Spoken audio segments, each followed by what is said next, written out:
Nah, kita kembangkan wakaf prestasi. Ya, jadi wakaf itu bagian daripada investasi. Wah, makin makin oke aja kayaknya wakaf nih. Kenapa? Wakaf masuk ke ranah bisnis, wakaf masuk ke ranah investasi.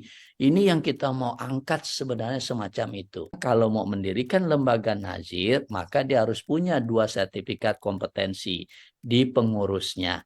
Kalau nggak akan bisa dia mendirikan lembaga nazir. Karena mengelola aset wakaf dibutuhkan profesionalitas yang sangat tinggi. Dibutuhkan kompetensi agar minimal, saya katakan minimal kita bisa menjaga amanah aset wakaf kita. KPI nazir itu kita bisa lihat dari 3 perspektif KPI atau Key Performance Indicator. Nah, yang pertama adalah dari sisi KPI yang sifatnya adalah KPI input. Nah, nanti nazir harus mempunyai kemampuan untuk meningkatkan indeks literasi atau bahkan mobilisasi wakif, ya, atau bahkan mobilisasi harta wakaf. Ini akan diukur oleh lembaga nazir, ya, atau kita sering mendengar juga dengan istilah mutawali. KPI yang kedua adalah dari sisi proses. Nah, di sini sangat diperlukan nazir-nazir yang mampu menciptakan value creation.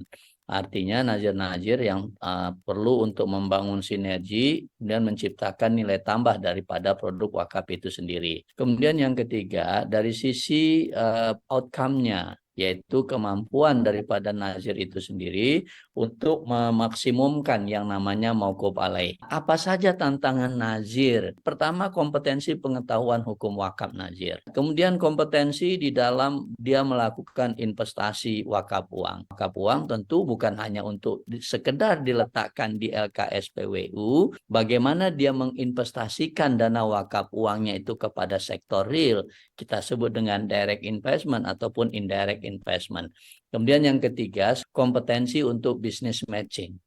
Wah, makin makin oke aja kayaknya wakaf nih. Kenapa? Wakaf masuk ke ranah bisnis, wakaf masuk ke ranah investasi. Ini yang kita mau angkat sebenarnya semacam itu. Dia harus bicara dalam konteks bisnis, dia harus bicara dalam konteks investasi. Ini yang disebut dengan business matching. Nazir, ya, jangan memposisikan sendiri. Nazir harus bisa berkolaborasi dengan pihak yang tentu secara esensial bisa mengangkat atau bisa mengintegrasikan produk wakaf kita dengan instrumen-instrumen yang saya sebutkan tadi. Nah, kita kembangkan wakaf prestasi. Ya, jadi wakaf itu bagian daripada investasi. Harus tahu ilmu-ilmu investasi untuk nazir karena dia mengelola aset yang harus dia kembangkan. Itu yang menjadi persoalan. Tahap awal kita hanya mempertahankan aja, menjaga pokoknya. Yang kedua apa? Harus kita kelola supaya menguntungkan. Yang ketiga harus kita kelola supaya bisa kembang dia.